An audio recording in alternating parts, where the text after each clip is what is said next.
child will listen to you because you're the parent. They'll accept your behavior. They'll fear it and they'll be upset over it, but the next day they'll come back and hug you like nothing happened. And they keep doing that, and you keep doing what you're doing, and then they grow up with a list of issues.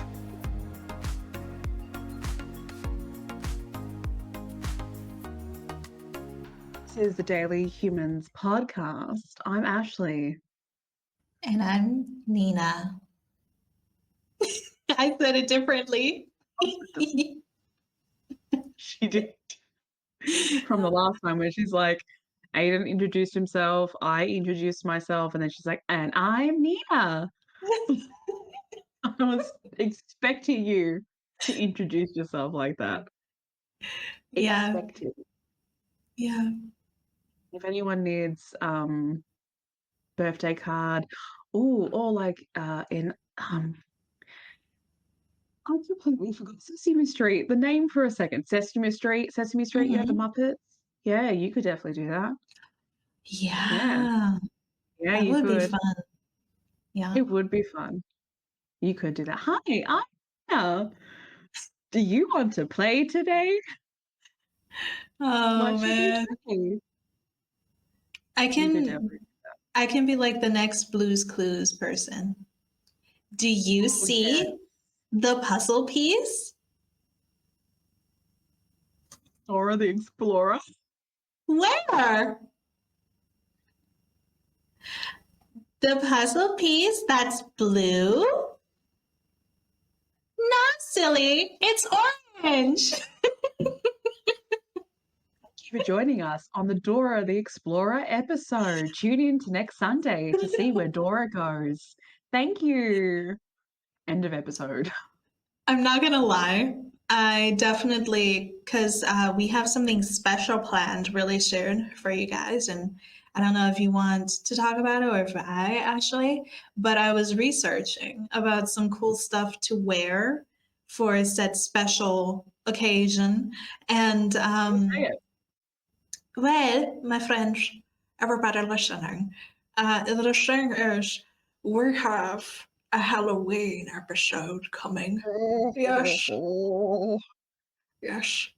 Just unbelievable, undeniable. We have a very creepy episode coming for you guys. But as I was researching, I was looking for a tool, a voice changer, so I could sound creepy. Unfortunately, all the voice changers that I found ended up being post-production equipment, so I can't use it while I'm actually recording, which is what I wanted. And I was like, how did Scream do it though? Because I'm pretty sure he had something up. Anyway, I wasn't going to be Scream. I wasn't going to be Scream because I know Ashley, she has history with the guy. And I was like, I don't want to bring up bad memories from the past, you know, so I'm going to be something else. And you're going to be scared. Bring a pair of undies or a diaper. You're going to need one of them for how scared you're going to be. This ain't going to be no Conjuring. This is going to be the exorcism. It's like, that's not even scary. Because, you know, when you say, you just know what's going to come from that. That's going to be fun. I'm very exciting. Yeah. I'm very excited. I'm very excited. When we decided to do this Halloween edition, I immediately started planning. Actually, I was planning before we even decided, being completely honest. I love Halloween, but living in Australia, we don't do it like America does. So unfortunately, I enjoy it from my own space, which kind of sucks. We need something, so it's not fair. Yeah, We have Halloween decorations. Don't get me wrong, we do. And some people, I'm guessing, do Halloween. And if you go to Movie World and stuff, they do Halloween night, Fright Night, I think it's called. But aside from that, it's just not what America does. Oh, jeez. I want to experience Halloween there, truly. Yeah. Yes. Halloween in America is incredible. It is such a big part of the culture and something I truly love because back when I lived there, and this still exists today, you would have Halloween stores. They are special, all Halloween, and you would walk in and Mm. you can have anything your heart desires, and the decorations are super cool. And it's amazing. Even Christmas, like America does it big. And I like that because in Germany, it's definitely more low key. We do have trick or treaters, but it's not really part of the culture. It's American culture. So it's not really widely celebrated either. But that doesn't mean that we can't party. That doesn't mean that we can enjoy Halloween. So we're going Mm. to bring it to you guys. Exactly. I have definitely celebrated it no matter what. I went to Luna Park. Actually, I'm going to wait until the episode. Then I will tell those stories. Uh, but yeah, we are doing a Halloween special episode, so look out for that Hmm. when it comes out in October. Before It's Halloween, it will come out, by the way. yes, it'll come out on the 27th, but it's gonna be spooky. You're gonna Oh, love it. spooky. Hopefully everything works out. It will. There's one particular thing that I'm not too sure about, but we'll find out. It's not What do you easy mean? when you're working with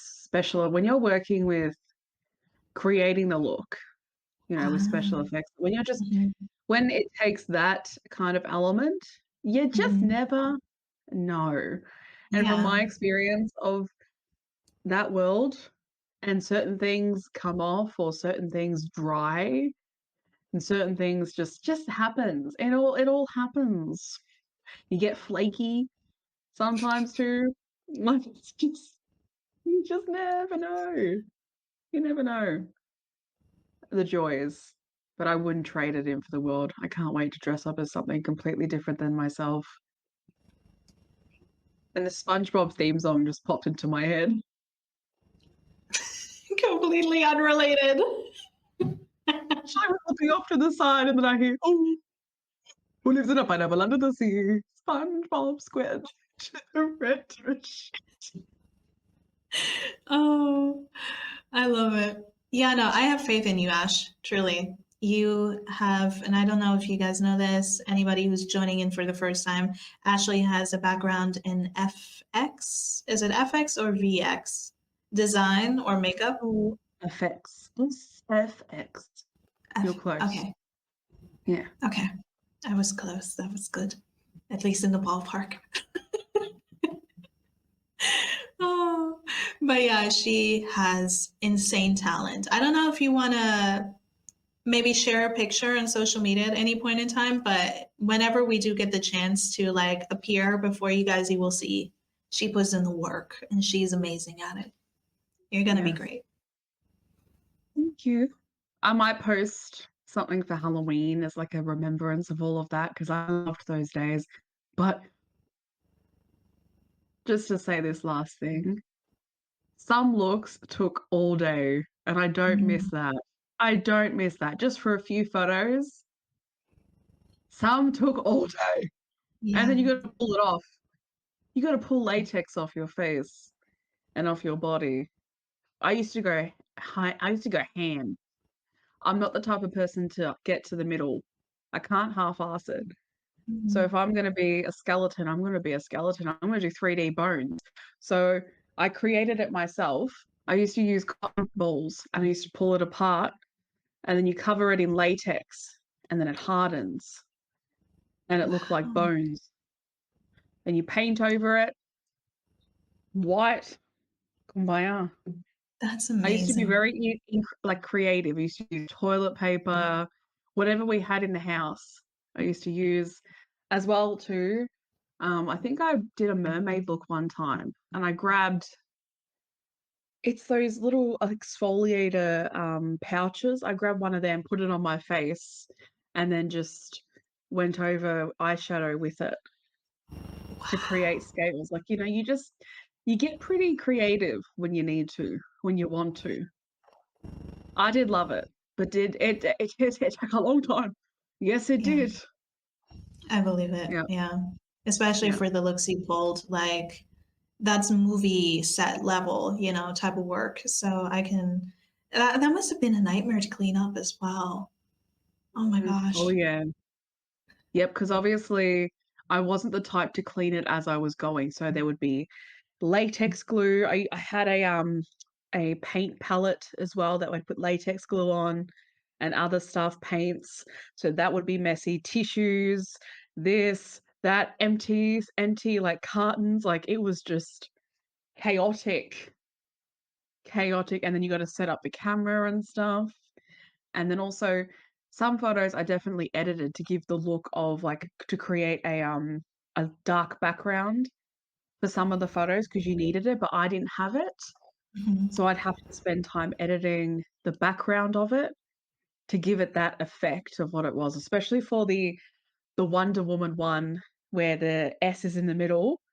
And then I did it as like I was ripping the skin. Yeah. So I was Wonder Woman, but I had the S, and then I was literally like pulling my skin to show the S like Superman does. Yeah. I did that, and that was like one of my favorites. One of That's my incredible. absolute favorites. And I have a photo of that too. Yeah. Everyone loved it. They were like, this is so creative. And I thought, yeah, I don't know where I got the creative flow from. Like, I don't know where in my mind that was, but yeah, good times. But that will be for You're the Halloween yeah. episode. You're an incredibly creative person. So I know everything you will do going forward is going to be amazing one way or another. So, yes, Yeah, my I'm friend. excited. We already talk about my house and everything. Yeah.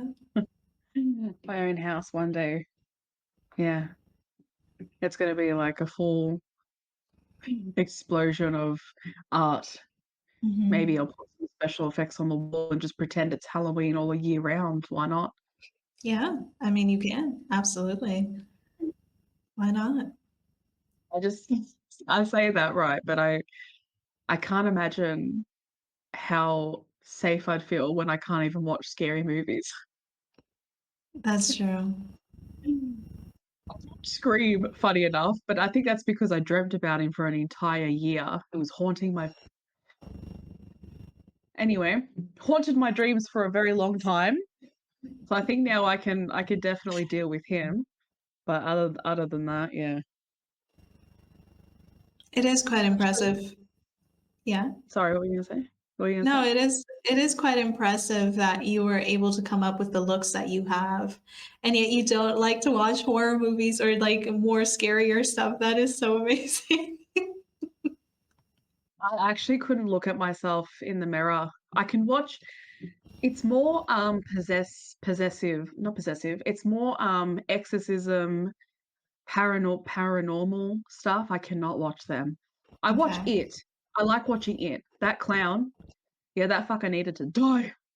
Like I like watching it. I wish I was there at the end to conjoin with them, you know. But one time I dressed up as the nun from The Conjuring. That was also one of my favorite looks because I just smashed that in the ballpark. Like I really loved that one, but I couldn't look in the mirror. I could not look in the mirror. I didn't want to look in the mirror. I was terrified. I actually did a killer clown as well once. And yep, also didn't want to look in the mirror because I did like I had like I created scratches on my chest, like Mm, full not scratches, but like a knife had gone through it sort yeah. of thing. And then I had the full clown thing here. And I had my hair up in pigtails and then I had like contacts in. Mhm. And then I had this really different kind of look on my face and give that vibe of psychotic slash Yeah. clown. And I was like, I'm not looking in the bathroom mirror. I will take the photos and then I will take this off and then I will look at this tomorrow. It's fascinating, isn't it? Not being able to like something, but then doing it because you enjoy it. It's fascinating. And you really did pull it off. You did look absolutely petrifying. Like I was scared. So Thank you. Thank you so much. yeah. Oh God, I'm so excited to finally dress up after so long. I don't know when the last time you dressed up for Halloween was, but she's gonna look so scary. I have an idea of what she's going to look like, but I don't know the full plan. We'll see. We shall see. So everyone look out for that episode and can join with us in the Halloween celebration. Yes. Yeah, join. And if you're afraid, well, unfortunately, we can't do anything about that. You're just going to have to listen to the audio instead. Yeah, no, it's going to be a great episode. We're going to talk about some spooky things. It's going to be a great time for anybody who is a fan of spooky stuff. I'm just going to keep it at that because we do have to surprise you all, you too, you as well. You all. But yeah. No, I don't want to give too much away, but at least people know that's the dealio. Mm-hmm. Yes. I think I'm going to sleep that night.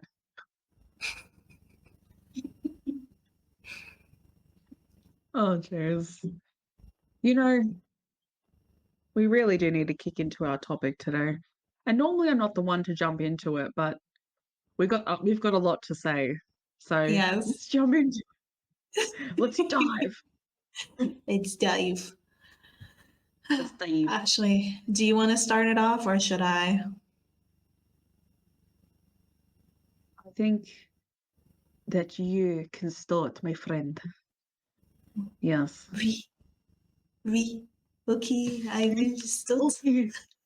No, you're going to start. You will start. Just to say this quickly, Lord of the Rings has been on my mind for the last few days, right? Mm-hmm. So I've lately just been walking around and I was hanging the washing today and I was literally saying it in my head over and over again. You will not end the lane of Durin. Like, I was just passing the lyrics through my head, pretending I was in Lord of the Rings, and I thought to myself, I really feel like I'm ready for the next movie. So yeah, I'm available. I'll be an orc, an elf, whatever. I'm ready, just to put that out there. I think I'm ready for the lane of Durin. I'm there. I'm here. For the rest of this episode, please speak in this accent because it's fantastic. It's amazing. I love it so much. And again, details will be down in the description how you can reach us, Ashley, whoever you want to talk to, because this woman is too talented. Like it's ridiculous, honestly. And I mean that she is meant for the movie screen. So yes. But Thank you. you're welcome. Very welcome. You can start there. I can start now. Okay. Well, the thing I wanted to talk to you guys about, the thing we wanted to genuinely talk about today is kind of the discussion that is a bit more taboo, but I feel truly and honestly it needs to stop being taboo. And yes, everybody has the opportunity to decide for themselves how they want to live life and how they want to go about treating others. But because this is the Daily Humans podcast, it is a subject I have been, how can I say, I've been a part of it. I've been the witness of it. And thus I do really, really, yes, a witness. What? I've been a witness. Witness. What? What? This. That feels like some kind of movie shit. Welcome to the witch. I'm just taking. No, go ahead. But it's parenting. And Ashley and I are not parents in this certain moment in time. I said curtain moment.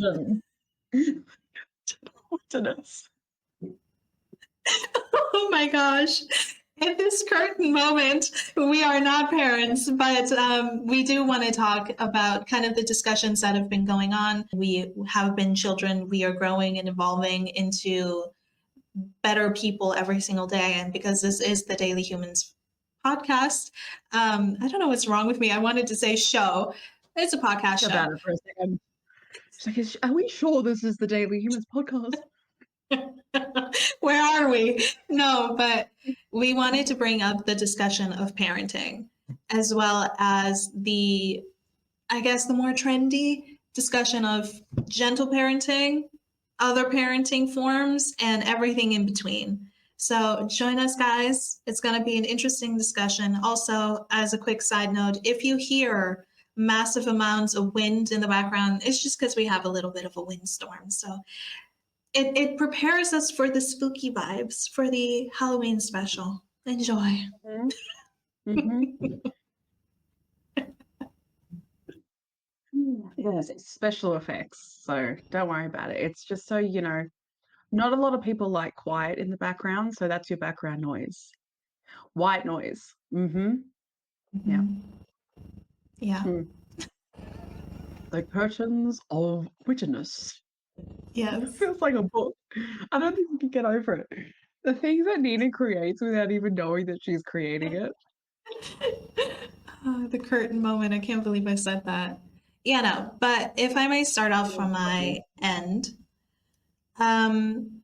this discussion has randomly popped up. Obviously, I have seen the discussions online as well as in person, but majority of this has kind of spawned out of my own experiences growing up.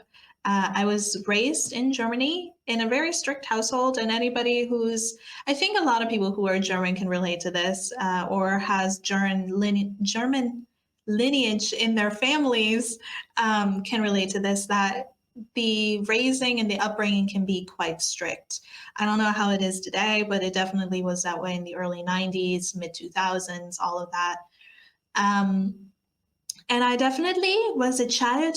I mean, a mixed. We know how it is in the Black community. You gotta spank. You gotta, put your, what's the word? Your force down to be respected. That was always how things were kind of seen. And as a child who grew up in the midst of that, in the midst of a culture like that, I will be the first one to say that I don't necessarily agree with that narrative. Now, I think that there are exceptions and also extreme cases where maybe some kind of force has to be induced, but I just personally, in my current moment in time, again, I'm not a parent, but I just don't believe that putting your hands on children is the best way to go about teaching them a lesson or making them realize something is a mistake, and my, I guess, observation of gentle parenting as it has been presented to me so far is taking kids aside, talking to them about what it is they did wrong, letting them fix their mistakes. So, for example, if you spilled juice or milk or something, be like, okay, this was not okay. You got to go clean it up. Do you know where the tissues are? And let that child take care of the problem. I feel like that is a lot healthier of a way to go about teaching a young developing mind to do something different or to approach things differently rather than just blow up, hit, go sit in a corner and cry and not really know what was the mistake until after you're done being traumatized and then find out what it is that you did wrong. I personally just don't stand with that. And my personal experiences have varied. I'm not going to get into the details of it all too much today, but I, as a child, when I was in the midst of that type of punishment, I don't know how else to call it, I definitely was always very much either filled with fear or filled with anger myself that I was never able to express, because when you're a child, and I think I've mentioned this before, you don't really equate the actions of your parents as, oh, they're doing this because they want to teach me. They're doing this because of, X, Y, and Z reason. They're saying this because they had a bad day at work.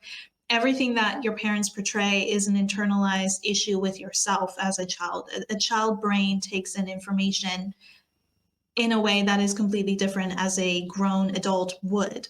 I feel like that should be common knowledge at this point. But I see a lot of adults today as if their children are also mini adults. And I don't really align myself with that, like they treat their animals, pets the same way. I see a lot of people hit and beat dogs instead of teaching them, training them, or passing judgment of, oh, that's a bad breed. You can't have, and it's the same with children. If you see children struggling in school or acting out, it's seen as they're a bad kid. They weren't raised correctly, instead of just being like, okay, what could be the reason? How is this person being addressed? How is this child being addressed? What can we do differently? And so I personally am on the lines of trying to teach your child right and wrong instead of immediately going to hitting or forced punishment or what I call personally abusive. Because I don't know. It's not my cup of tea. I think when you exhort force like that, as in beating your child, and spanking is one thing, people say, oh, spanking is different than, slapping your child or something like that. But at the end of the day, it doesn't really matter, because I don't know what age you guys are at listening to this. I was raised with the belt, so there were tools involved. And I know a lot of people had parents who used tools as well. And my opinion now is, if you teach your child that a problem is to be addressed through violence, through hitting, through beating, then you cannot be surprised if that's the method that child goes to when they are an adult. You know what I mean? Because you're teaching your child a problem needs to be addressed through violence, through hitting, through asserting dominance. And I just don't think that that's the way to go. Yeah. Actually, what is your take on healthy parenting, or just on anything that I said as a whole? Or do you have anything to add? No. End of episode. Yeah. Has been said. She said it all. Even if we might not be parents, it doesn't take having a child to see humanity and human and what's human, and to create your own values and beliefs around that. You don't necessarily see, there's something in the air tonight. It's the hurricane. Yes. You don't necessarily need to have children to understand how you want to be treated as a human being and how others should be treated as fellow human beings. And that's what I think of it as. Obviously, there are differences, because your child you are raising, you are helping them to become this person. You're only helping.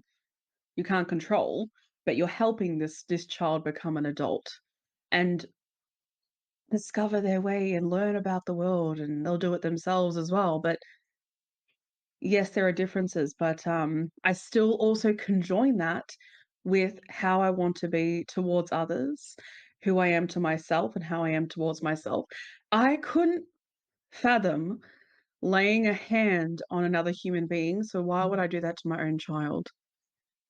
Because if we want to go there, the way that some human beings act, some adults act, are we going to normalize going up and smacking them, punching them?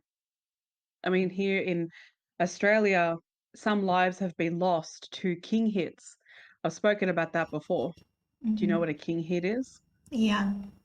Yeah. So are we going to validate physical violence? And I know people say things like, that's not the same. Smacking is a tap on the bum. You can't control how any and every individual internalizes smacking. It meets them with where their psychology is at. You can't validate or give a confirmation if people can control themselves. You can't do that. So when you're advocating for smacking, in my eyes, and you're putting it out there like, yeah, totally, hit your child, beat your child, install that fear to get what you want, You're speaking to a mass amount of people that you have no idea how they're going to take that and how they're going to do it, especially if they're not parents and they become parents. Their childhood, their teenagehood, everything forms the human being that they are today. And you have the numbers with mental health, the numbers with suicidality, the numbers in general with all the issues that we have in the world, they all conjoin to human psychology. So this is a big deal. This is a big deal promoting physical harm on the body. This is a big deal. I have said this in an episode before that you have no idea when you jump on TikTok or Instagram and Facebook, you have no idea who is going to internalize what you say and how they're going to internalize it. So when you go online and say things like, oh, don't take women's no for an answer. Don't do that. Men, fight your way through it. When you're saying these things and you think, oh yeah, this is, I'm a real person, I'm a real man, this is great, I'm really helping men out here.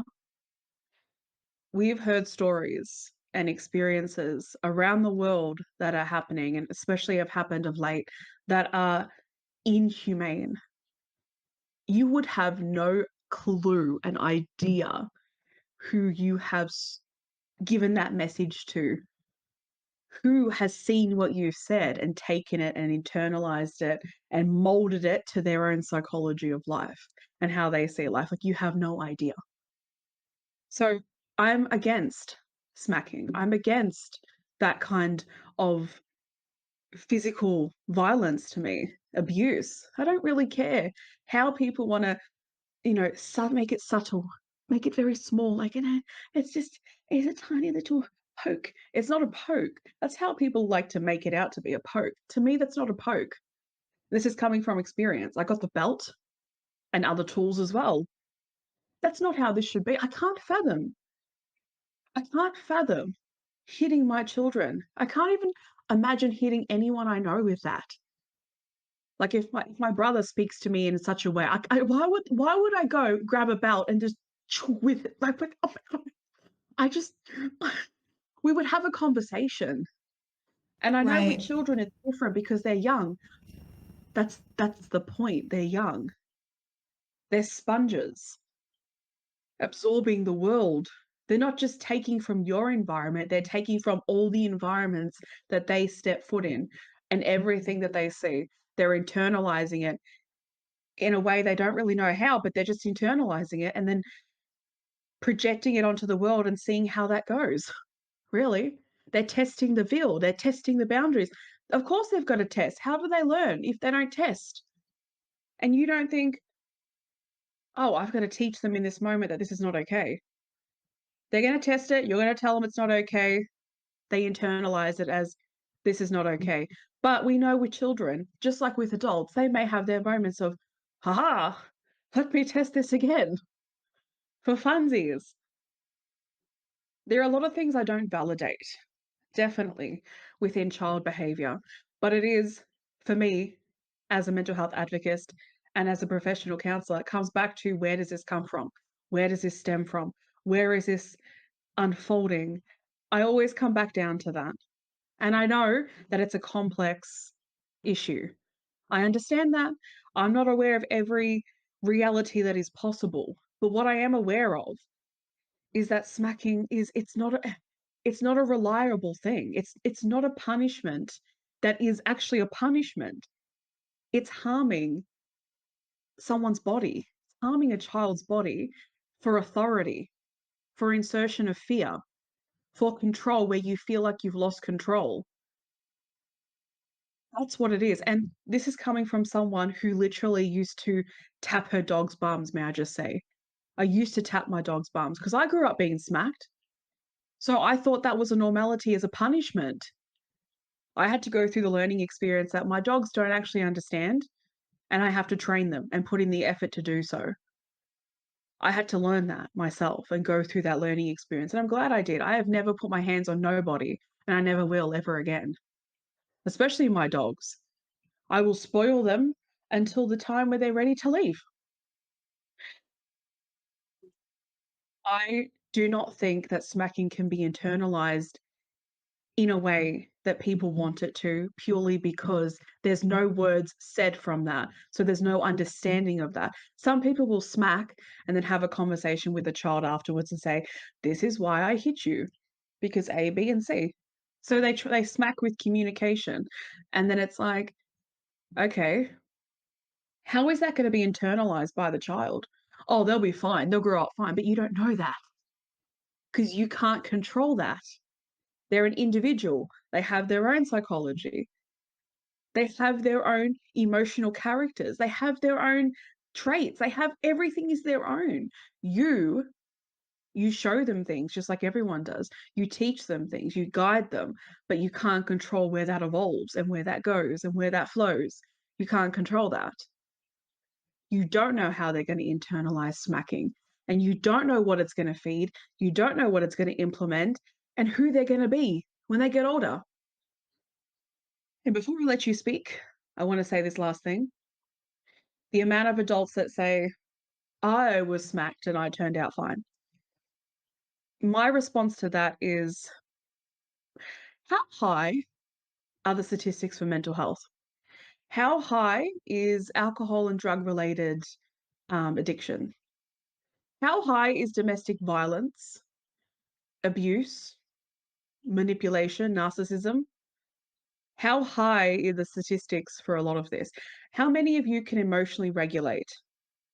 How many of you can cope in general life, in traffic, when the trainee at the coffee shop gets your coffee wrong? How do you handle that? Do you handle it like, "That's all right, love.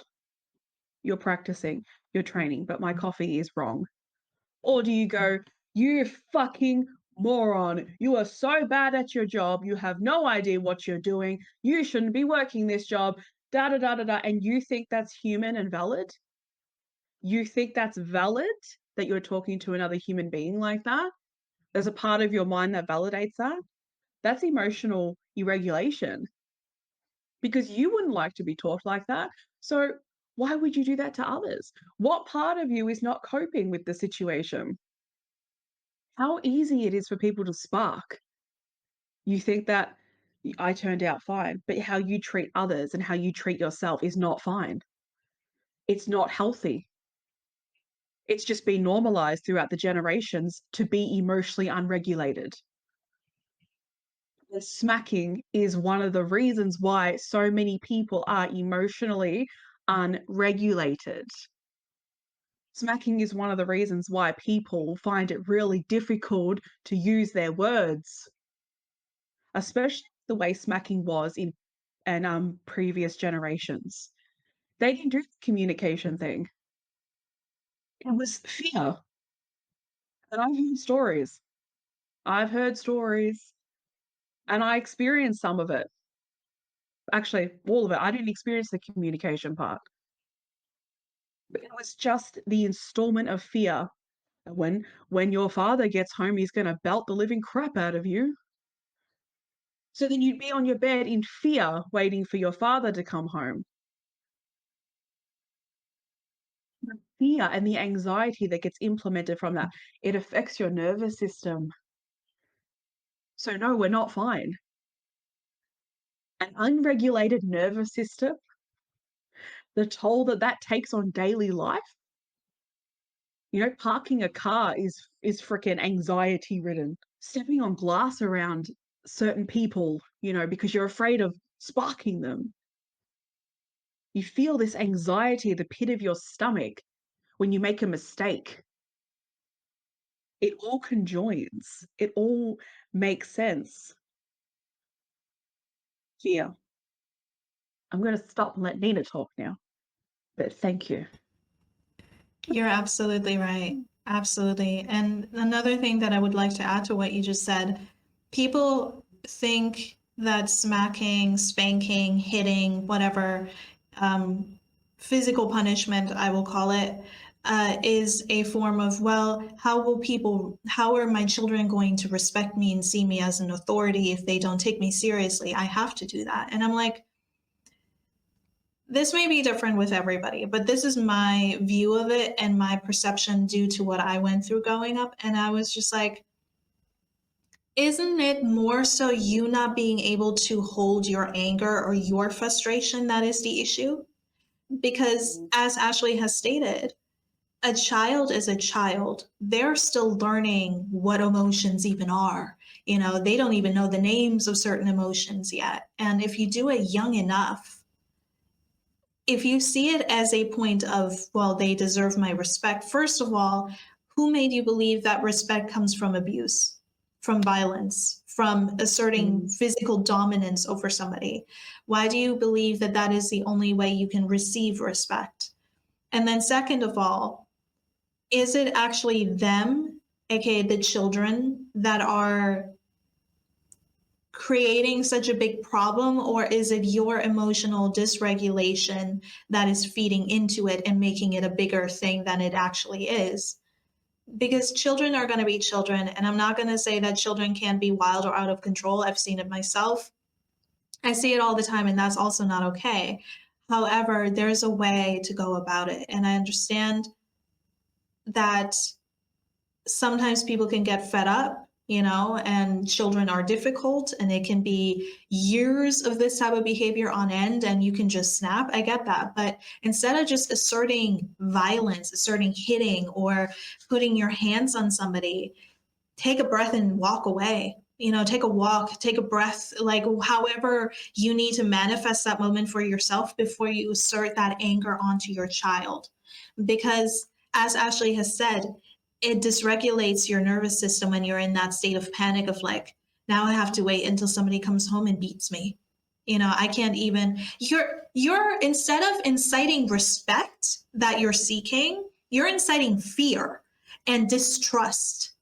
Like, how can you expect a child to want to come to you and open up to you if that's how you treat them when they make a mistake? Yelling when you make a mistake, when you drop something or you forgot something, or whatever it may be. Those types of behaviors don't garner respect. They garner fear. And as long as we think that fear is the only way to control a situation, anger, violence, we're never going to step out of this problem as a society. Because as Ashley said, this behavior carries. I'm not a person who hits people due to the fact that I've been hit. I know what that feels like. I would never do that to somebody. And to somebody else, they can be like, well, that's something you learned. And I'm like, I could have learned that in a different way. But also, I would never assert physical harm on anybody else. I can't even imagine doing something like that unless it's like an extreme situation where it's like a life or death thing. But I can't imagine doing that to a child, an animal, a person in general, because whatever that other person is doing that is triggering me, I have to control myself enough to not let how I'm feeling pave the way of how I treat people. Because that wouldn't make me any different from that other person that's projecting or being angry or exuding irrational behavior. I would be feeding into it. I would be a part of that dysfunction. You have to teach your children how to emotionally regulate. And I believe there are people who coin gentle parenting as just letting your children do anything. I don't believe in that. But I believe the gentle parenting that I've seen, that I've come across, and that I truly believe in and will advocate for forever, regardless of if I'm a parent or not, is putting your child aside and being like, hey, the way you hitting that person is not okay. And trying to talk to them as to why it's not okay. Or making that mistake, you have to deal with the consequences of this. The consequences of this is cleaning it up, or saying sorry, or, if you broke something, like, I don't know, just typical child things that tend to happen, right? You have to teach them how to treat people. You have to teach them how to communicate. You have to teach them what emotions are and how to go about it and how to best process them instead of just suppressing it with fear, dominance, and anger. Or even if anger is not in the picture, just the dominance of like, I have the power to put my hands on you. And I think a lot of this also comes from this whole idea of, well, I got you into this world. I'm going to take you out of it if I can. I have that control over you. It's like your child is not your personal punching bag. It's not your property. A child is a human being. They may have come from you. And I know people are going to probably be up in arms about this, but your child comes from you. They do not belong to you. You're essentially a portal for them. You're a mentor to your child, but they are a human being. They have a soul, they have a personality, they have their wants, their needs. And I see it so often, and it breaks my whole entire soul. I've seen it in certain dysfunctional family patterns where a child is seen as you have to pay back your parents for having you. You have to give to your parents because they gave birth to you. And while I think that is a noble thing to do, to want to help your parents or, do whatever you can as an adult, that to be exerted onto your child is a completely different thing.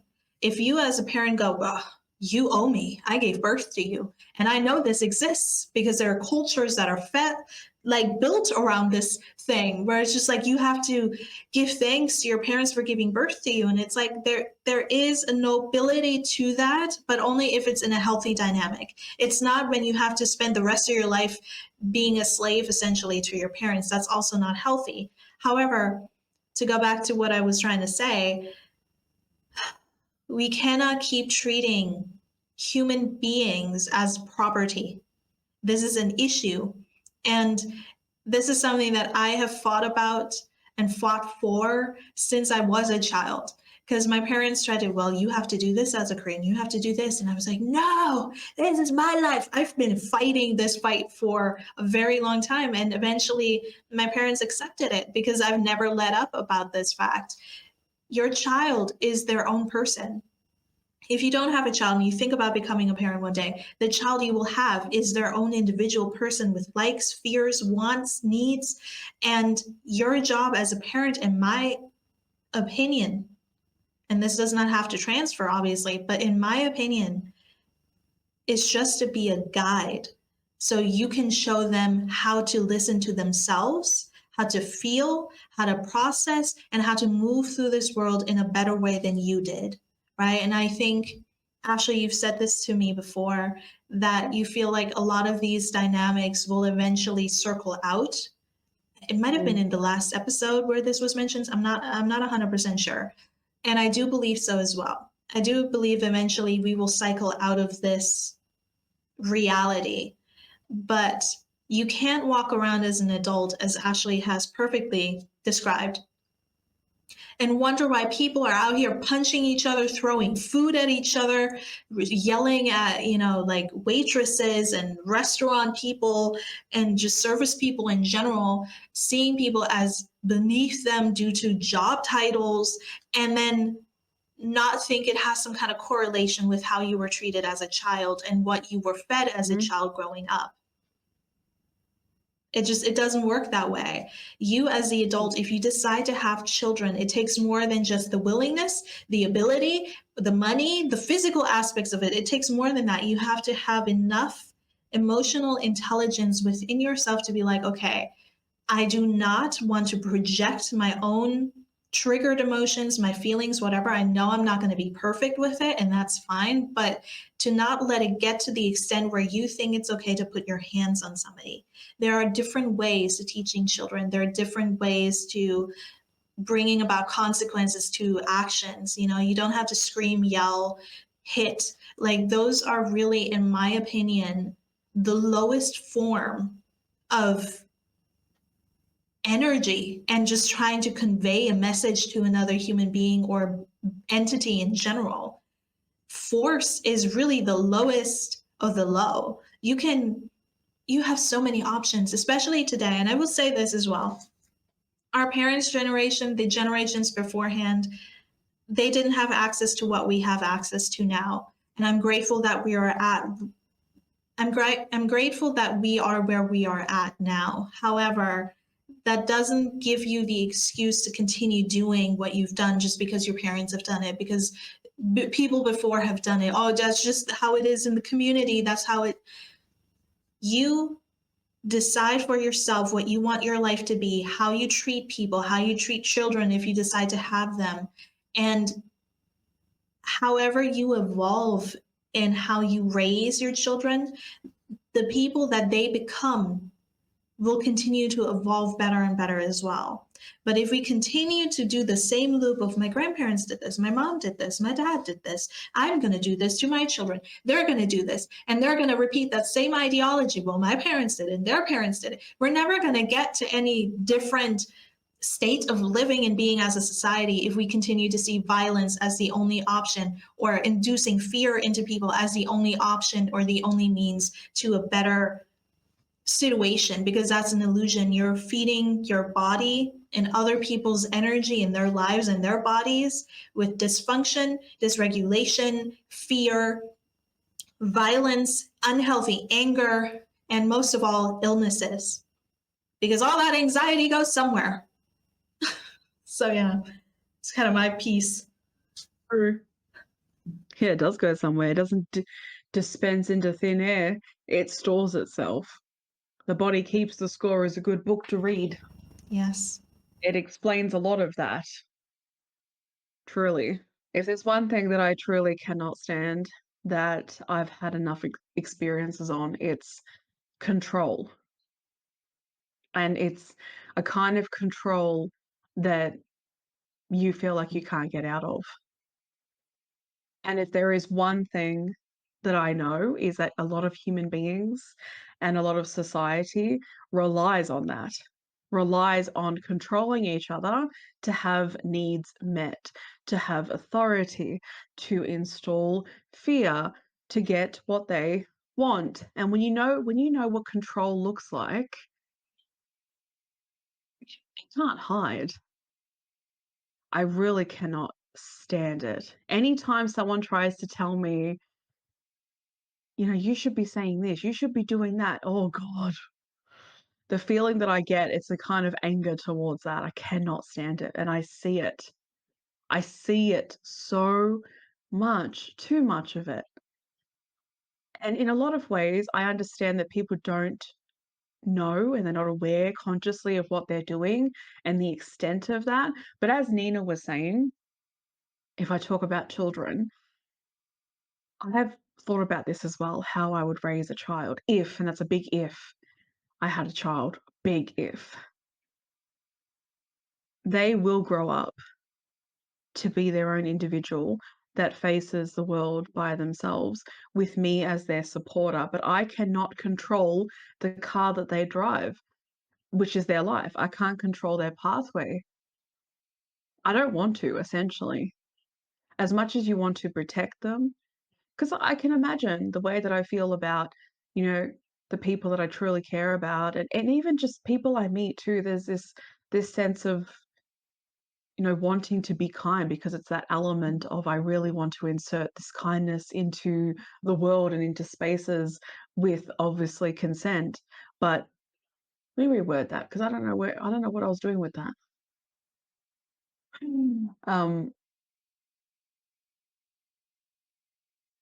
Essentially, my child will have to drive their own car through their own life pathway, and they'll have to learn as they go. And I will be there to support them as they do so. And I will help them to navigate through the things that they ask for help on.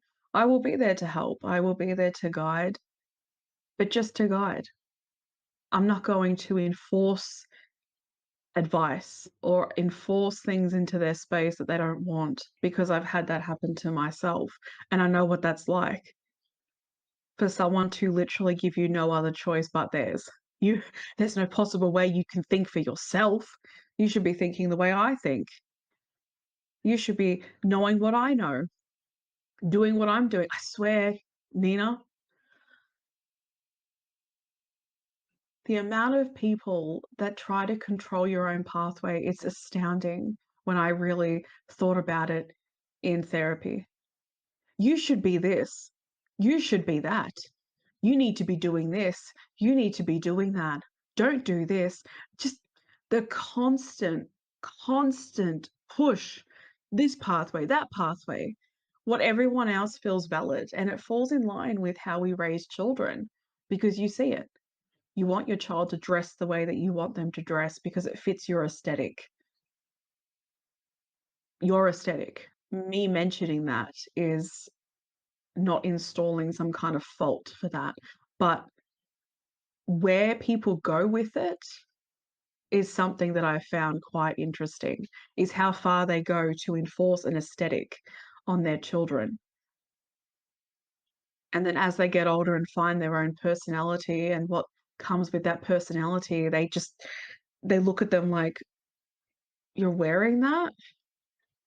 You want your hair like that? You got piercings? You got tattoos?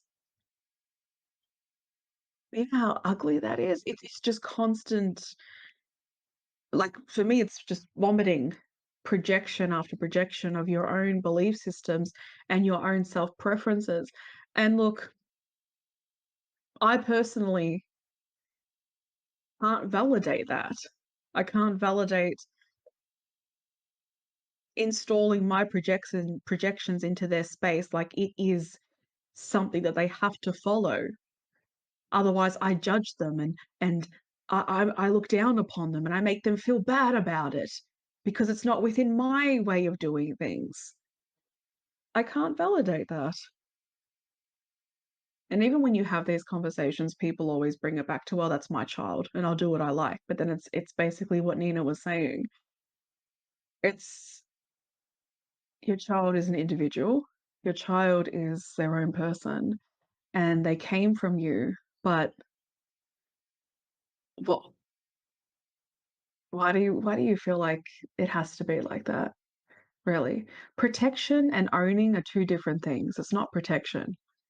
You're not protecting them from a piercing needle through a nose or ears or an eyebrow. You're not protecting them from that. You are controlling them, you know, and control has levels to it. It does. But at the end of the day, it is an element of control. And it's about boundarying how much you think you're protecting, really. It's such a complex issue because of how children, I guess, how their personalities are shaped from what I see online and from my own learning experiences of being around children, and then also videos I see online as well. It's complex because you see how some children react in emotion and you see the things that they do and you read the comments and people are saying, I would totally beat that child. That child needs a real good hiding. And this child is just expressing such intense emotions, you know, the yelling, the screaming, the tantrums, right? And I do sit there and I wonder, you know, gentle parenting, the ideology of that is not to say, hey, Georgie, you can totally hit your sister. It's totally fine. It's not that, but it's also not, hey, Georgie, please, sweetie, don't hit your sister, okay? And then just that's it. People have an ideology that gentle parenting is like that. To me, that's not gentle parenting. The meaning that was created for gentle parenting, even though it has layers, is essentially to do it differently from what has always been done, because what has always been done did not actually work. No matter how much humanity tries to convince themselves that it's validated, our humanity is the way that it is for a reason. A lot of you face the kind of human beings that you face for a reason. It starts from childhood. It starts from when you're a sponge, basically, and you're absorbing the world around you, as I said at the start, right? And coming from generations of doing that, we're still learning. Okay, so Nina and I are saying all this. It's not, this is it kind of thing. We will keep evolving and learning as we go. But doing it the way people have done it, I can't validate it. I cannot, especially with what I've seen, what I've heard, what I've learnt. I don't see a healing result from that. I don't see healthy cycles created from that. There is no proof. There is no proof for me that says otherwise. There are so many articles out there as well. No matter how many people stand up and say, I am fine, I turned out fine. You see, as I said before, you see the other side of it. It's like, no, you're convinced because you are so normalized in the way that you act. You normalize it so much. So gentle parenting is really just open to healthier ways to do this, which is so possible. I'm not saying it's easy because, again, I see what's out there. I see how children behave, you know? And even for myself, it's definitely hit my anger because of what I grew up with and the communication that was not there, as well as the regulation of human, not knowing what that is. What is an emotion? Happiness being the only valid emotion, really. You know, the implementation of fear and how installed that was, and authority. That's all I knew. So when I saw children acting up, I felt this anger within me. Not violent, but just anger. And I thought to myself, I couldn't cope with that. I would shut off. I'd shut down, essentially. That was me for a long time. Now, I'm open to learning. And I also go by, like I said at the start, how I treat other human beings, because children are human beings. They might be children, but they're human beings. So if I'm not going to treat adults in a certain way, I'm not going to treat children like that either. And I think about, I would communicate with them in the way that's at their level. Would I raise my voice? I don't know. Would that work? I don't know. But what I do know is what doesn't work. That's really what I'm saying. What I do know is what is going to continue the issues that we have in society that people don't think is a corresponding issue. It is. If a child doesn't know the regulation of their own human cycles, how do you expect them to be a respectful human being out there in the world? How can you respect them to receive the wrong coffee and go about it amicably? How do you expect that? Exactly. And just to say too, another part of the comments I see online is the people that use culture to validate beatings. They say, well, my parents did it, and in our culture, that's what we do. If you Google the definition of culture, I just, I think that's an excuse, in my opinion, to validate the behavior. Because when I Google the meaning of culture,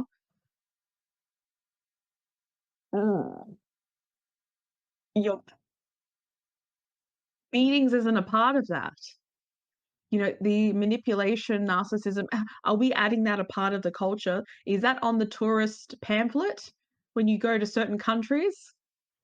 When you turn up to the country at the airport, you shall be beaten. You're excusing a human behavior that has been so normalized to you. It's not culture.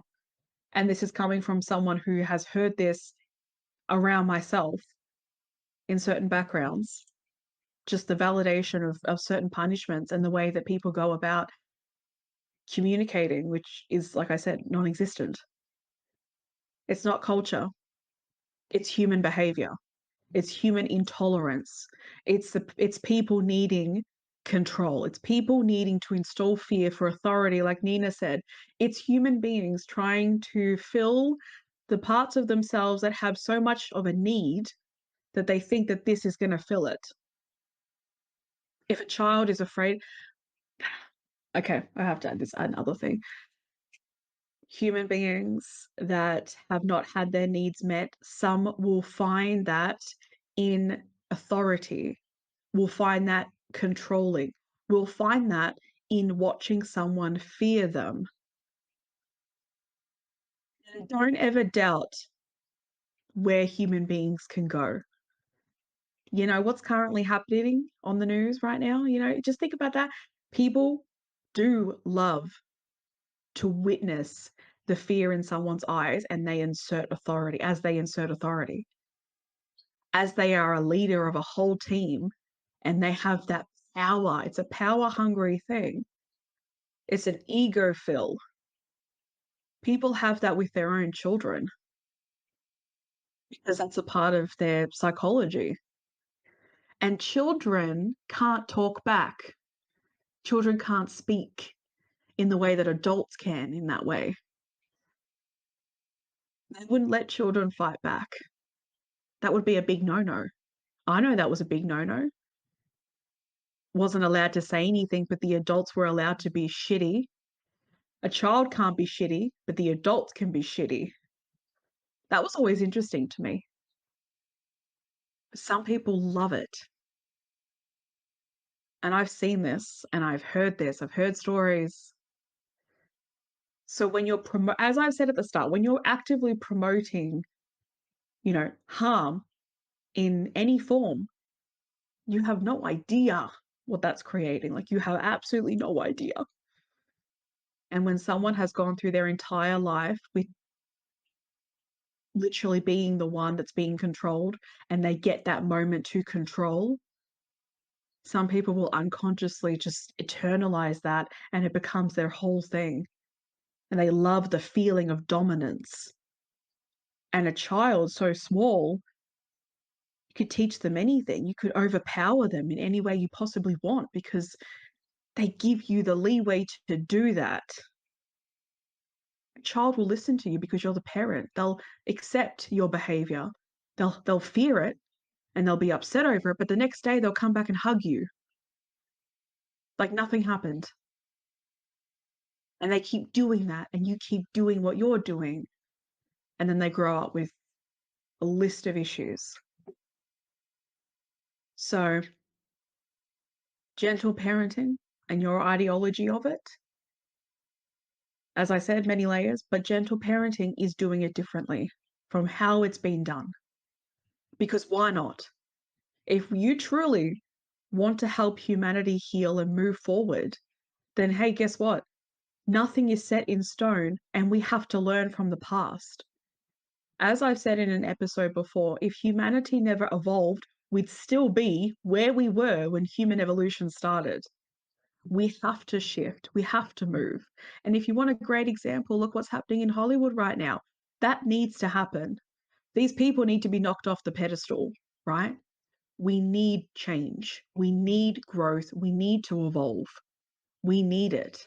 And the way that parenting has been unfolding needed to change, not just for the children, but for the parents as well, for adults. It needs to change. We're just finding our flow with it. That's why a lot of you find it hard to validate gentle parenting because you're so used to the other side of it. And also, we're just finding some kind of common ground with this and understanding it because I don't even fully know what I would do, how I would help guide my child through things that maybe not the right choice, you know? Definitely don't do that. I'm still working through how I would do that. That is healthy for them and myself also. And I probably won't figure that out until if I have children. I might not figure it out until that moment. But I'm open to it. I'm open to healthy betterment of all involved, including my child, the betterment of them and who they're going to grow up to be. That is what I care about. That is what I'm focused on. That will be the it thing. I will put that on my wall.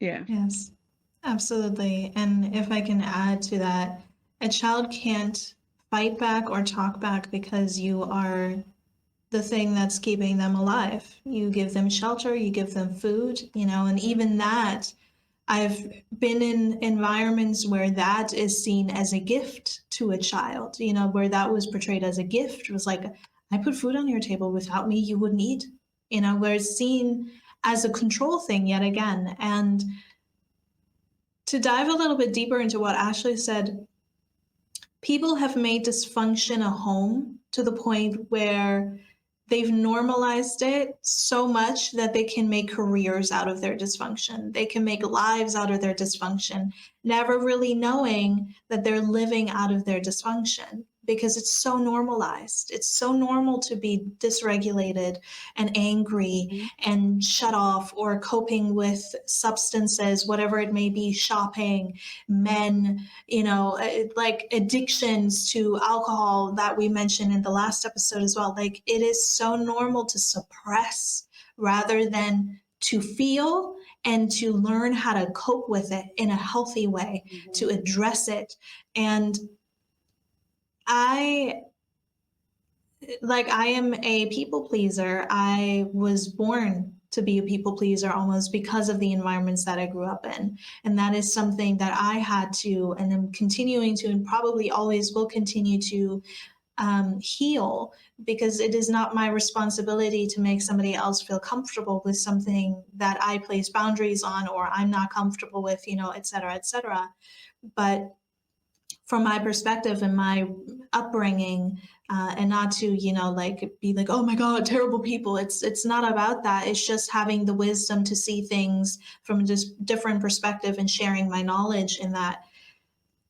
And that is, when I was a kid and I was blown up upon, when I was spanked, when I was threatened and had comments made that were just absurd, that made me more hypervigilant of other people's emotions and trying not to tread on them. As Ashley said, trying not to tread on glass. Being like, okay, if I do this, that person will be upset. No, I can't say this. I can't do this.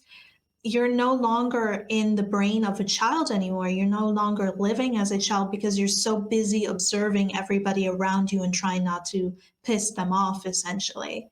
You know what I mean? And I'm sure all of us have our stories in one way or another with things that we've experienced that we don't deem as right now as adults. But the question is, are you going to continue the dysfunction? Are you just going to make small alterations, or are you going to uproot where it's coming from and really address and change it so that another human being, a child, your child, and it doesn't have to experience this anymore. I will say this as well, and this is something I've heard growing up, and I'm sure many people can relate. When you've been hit, and then it's like, this is hurting me more than it's hurting you. I don't think so. No, this is really hurting me more than it's hurting you. It hurts me to hurt you. Well, then don't hurt people. If it's hurting you, don't hurt people. But we really, it's a difficult conversation to have, because like I said, this is part of the whole taboo things that we as society shouldn't talk about. But as Ashley said, culture is not an excuse. We shouldn't make that a scapegoat. And we're like, well, that's the culture. People make culture. Culture derives off of the actions of people. And in order to get better, in order to be better, as Ash has stated, in order for us to evolve as a society, as people, as a species on this planet, we have to do better, and we have to get out of these mindsets of old, where that's how it's been, just because it's easier to stay the same rather than to go about the change that needs to be happening. Old systems are cycling through, and I don't want more people out there to be traumatized over things they don't need to be traumatized about. It is a waste of time. You have your life, you are your own individual, you have your dreams and your passions and your goals and your interests. That should be the leading thing. We shouldn't be so cautious about the world. But if we grow up in environments that make us shrink, that don't allow us as children to be children, Not only are we not, oh my, I have to say this as well. I have to quickly interject. We're living currently in a society that is making children, again, act like adults, dress like adults, look like adults. And we have women's rights being stripped every single day, human rights being stripped every single day. It's not just women, it's a lot of people, a lot of demographics that are hit, and it's just like, why are we continually taking lives and the joy of living from people who need to be protected? I've seen a clip, and I think, Ashley, you've said this as well, where it's like women and children are the most forgotten people in society. And I agree with that. The older I get, the more I agree with it, because you're taking life from a person, you're taking idle time from that human being to experience life as it should be, which is freeing, which is, living in your truest states. As a child, you're just supposed to be a kid, you're just supposed to live. But we live in a society that's increasingly getting worse, with people who are increasingly getting angrier and then projecting that onto children, projecting that onto women, projecting that onto each other. And we're wondering why everything is going to hell. Like, I'm sorry, it comes back to accountability. We have to look at ourselves and be like, we can't continually push out, oh my God, this person's so bad. Oh my God, this person triggered me. Oh my God, I'm going to blow up. Like, no, it goes back to what I said. We have to take accountability. We have to learn how to feel. And a lot of people are learning how to do that right now, because we have new tools that we didn't have before. And it's okay not to be perfect with it. It's not about perfection. But when we go back to parenting, it makes me sick to my stomach to see how some parents take satisfaction in hurting their children. Not even just physically, but even mentally, or laughing at them when something bad happens to them. Like, it makes me physically ill, because I'm like, that is your child. That should be the most treasured thing in the whole entire universe to you, right? But you're laughing at their misery. And I'm like, that's not. I'm gonna stop there, and I'm just going to say, take care of your emotional energy. Please address it before you have kids. But even if you do, know that you can start at any point in time. It's not about perfection, but please, for the love of all that's good in this world, stop treating children as your punching bag, because children should not be responsible for treading around your inability to control yourself. Children should not be raising other children's, aka their siblings, because you're incapable of being a parent. Being a parent takes a lot more than just being able to create a baby. It takes a lot more than that, a lot more than just money. Because a lot of people are walking around saying, well, you got to have money to have kids. Kids are expensive. Yeah, but you also have to have emotional intelligence and boundaries and a healthy perspective of how to go about treating human beings, or any being for that matter. Yeah, exactly. Mic drop.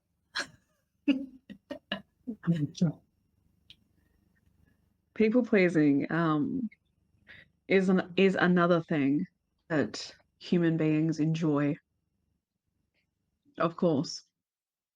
So if you raise a child to be a people pleaser, a child that is submissive to everything that you desire from them, including who you want them to be and how you want them to shape their lives, they do everything that you ask. Wear what you want them to wear. They're quiet and silent. They're not so emotional. These are just the things that I hear that are validated. It's falling in line with this perfect image of perfection. And the children that follow in that are the most, appraised, essentially. And as they get older, the validation moves further and further, more people benefiting from their people pleasing, more and more people. And they just keep doing it and doing it and doing it and doing it. And I guess this is also the thing that people expect, because it's comfortable with this perfect image that you yourself have evolved through, and you live your life through it. So when you have children, you expect them to also follow through that image. and you will continually pressure them to make sure that that is exactly as it is. And if it's anything else, it's not valid, it's not accepted. There are so many different human issues that exist that will continue to cycle through when we project them onto children. They become the internal version of you because they're the external. And for a lot of children, unfortunately, that's a reality. It also made me think when you were talking about, what were you talking about? It made me think about it. I was a former people pleaser as well, especially as a child. And the one thing that I felt is when someone didn't like me, an adult didn't like me. So I would put in the effort to please them as much as I possibly could. There was one particular person that could not stand me as a child, and they're adults too, may I just say. I'm going to just poke on that in a minute.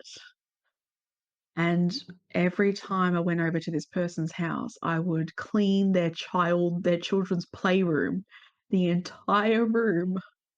It was a big room and a lot of toys. It was a mess. Clean the playroom every single time I went over there. My child self went over there. Show how cleanliness it is, and it's very sad when I look back on what she did to be seen and heard and validated, because she didn't understand at all why the adults that continually put themselves in a position of authority and act like they know everything and that they're the ones that have the answers, and you always look externally to them and not to yourself because that's what you're taught. Yeah. She couldn't understand why these behaviors were unfolding like this. And no matter what she did, even as a teen, as an adult now, no relationship with this person, and I'm glad. Thrilled.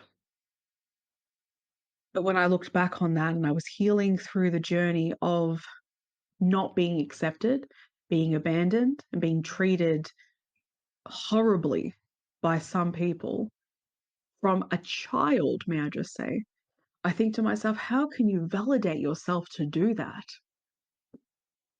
Why? Because my child self was emotional? Really? So you just can't cope with emotions? Was that the thing? So you're in your mind, it validated choosing this pathway instead rather than internalizing it. So for the people that don't like the new element of stuff, just think about that for a second. The adults that act this way, and there's no other choice but this. They choose to abandon a child, they choose to segregate a child, they choose favoritism rather than going in and understanding why they're doing what they're doing and why they're feeling the way they're feeling. They go inhumane. They go down that pathway, right? Speaking for my child self, it was a devastating experience, honestly. And that is also why I advocate the way that I do. Obviously for the voices of other people, but also for my child self, because no one can advocate for her like I can. And adults act like they have such regulation, but they do not. Neither did I once upon a time. And I'm still healing through that. And that's fine. We're practicing. That's the point, is to validate the reality that we are emotionally unregulated. To validate that, and then to practice healing through that and learning and expanding and growing. Holding on to the past and holding on to old ways of doing things, what do you think's going to come from that? You're going to see more issues on the news. You're going to see more crap happening because, again, there's still such emotional irregulation. People, their nervous system is just so dysregulated that medication comes into play. Hospital admissions come into play. Like everything keeps cycling through when we're holding on to past elements that don't serve no purpose and never did. Like, have you seen Children of I think it's Children of the Dark, or, it's a documentary. Oh gosh, hold on. I haven't seen it, no. I don't think you'd wanna see it. Mm. I've definitely heard of cults, though, who definitely abuse children and things like that, and that in and of itself is just so just horrifying. It's disgusting. I hear you, my friend, honestly, it just past choices that human beings made, including this. So it's called Children of Darkness. It's a documentary that came out in 1983, right? I am personally not recommending for you to watch it because it is a really difficult watch. Um, but it's basically how they treated children with mental illnesses, essentially. And, you know, when when you think back to what they did to those children and teens, the people that still advocate for the past, all this stuff, all this stuff, right? It's still a part of our society. It's just formed different versions. We have to let go of the past to have new, because things like that documentary, as well as many others that I've come across that are just make me sick. I sometimes can't understand how human beings like this exist. I don't even know if they're human beings or what they are at this point. But to think about our past and how we treated people and children is to understand that that doesn't just disappear into thin air. It didn't. It kept being passed down. And what you're seeing now, like I said, with new movements, new age movements, because I keep hearing this whole thing of wokeness, it's happening because it has to. It needs to happen because the way that Nina was treated, the way that her child self was treated, the way that my child self was treated, even just, you know, my parents' child selves and their parents' child selves, and the continuation of that. It wasn't for the benefit and the health of them, even though they were convinced it was, because they most likely were completely convinced that they were doing the right thing, doing what they know. Well, guess what? We know better now. Or I'll say this, we're learning what is healthier. And we should be striving for that, honestly. We should be striving for that. We need to drop the ego and stop trying to paint a picture that adults are the know-alls of the world, and teaching that to children as well, that we are just perfect, doesn't make mistakes, and just let's just people drop that illusion. Drop that illusion. Children need to understand that no matter what age you're going to make mistakes, and also the fact that yeah, you're the parent, but you're also a human being at the end of the day. And you're going to have moments of getting angry. How are you going to regulate that? Your child will watch you do that.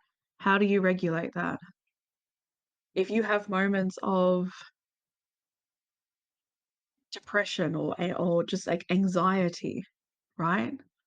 And you have a child, what is the best way for you to validate yourself through this experience? That way they can validate themselves through any experience that comes up for them, because mental health is not linear and anyone can experience it at any time in their life. Almost, I think they estimated that everyone has experienced a mental health condition at least once in their life.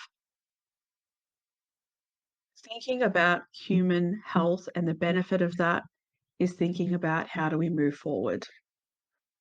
And this is that, in my opinion. Exactly.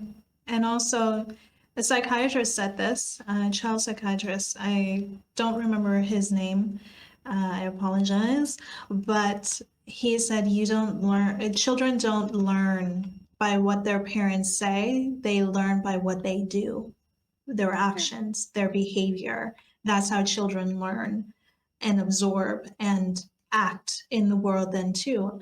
And I think a lot of this, as Ashley said, being a parent, if you are one, if you're an aunt, whatever, being an adult that is around children, letting children see that you're human contributes to a much better, healthier adult life later on for them as well. Because I don't know if you can relate to this, Ash, the whole discussion of like being an adult now and being like, this is it.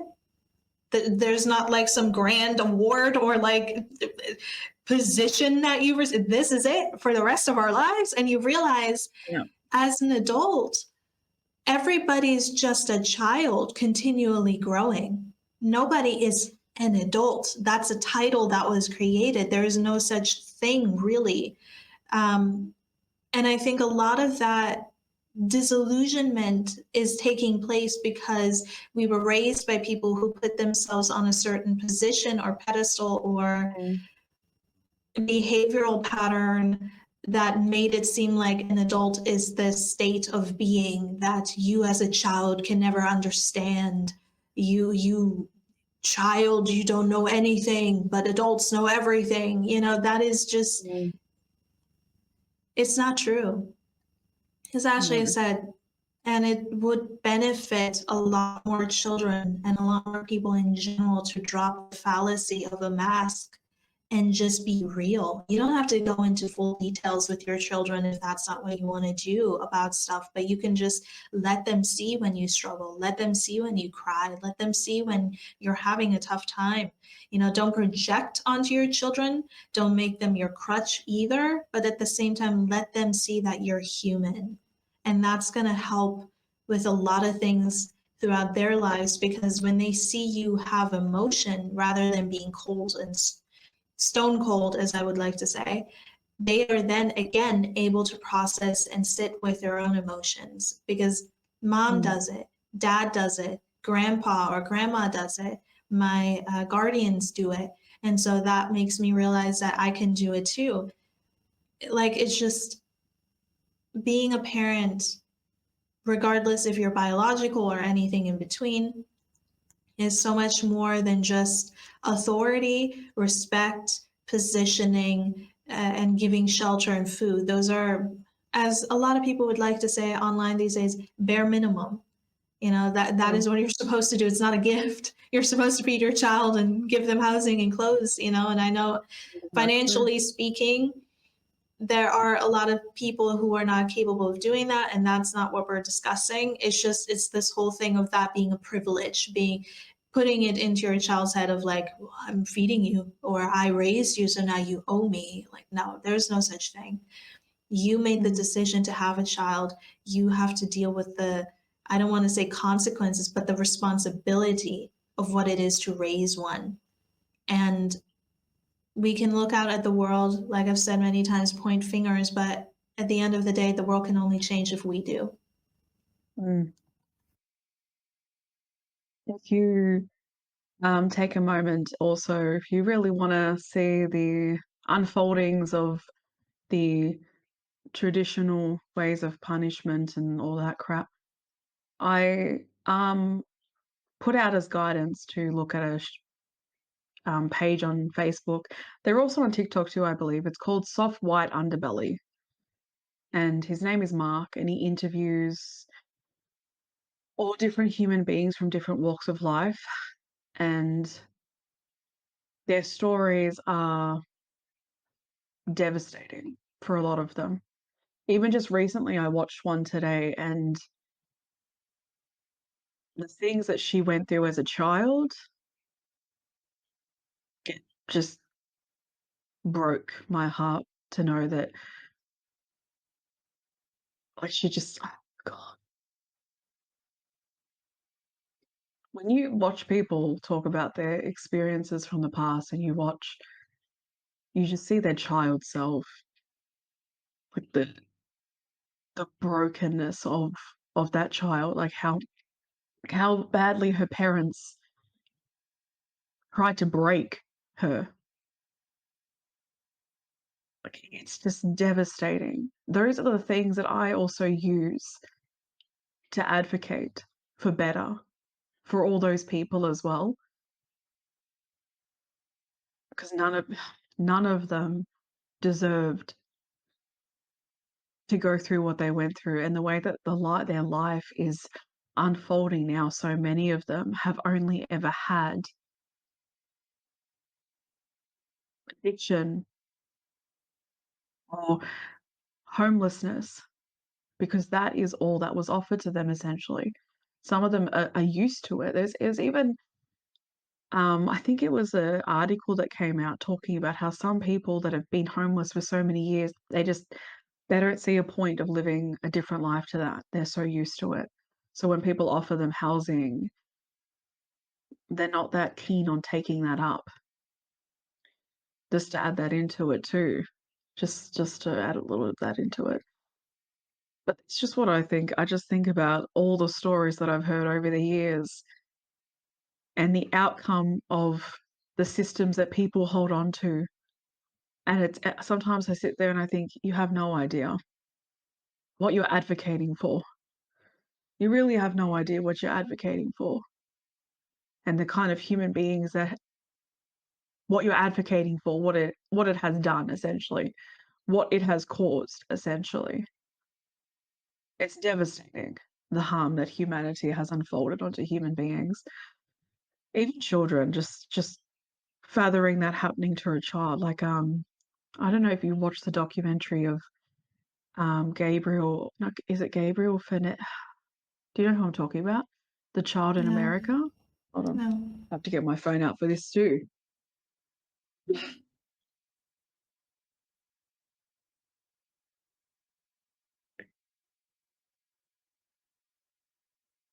Fernandez, I? that's it. The Trials of Gabriel Fernandez.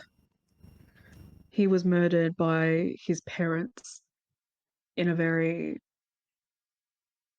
heinous way. Let's put it that way. It was brutal. I know that a lot of people consider it extreme to put smacking within that, but like I said before, just you think you have an idea, and I think adults have an idea about things and they don't bother expanding on that idea.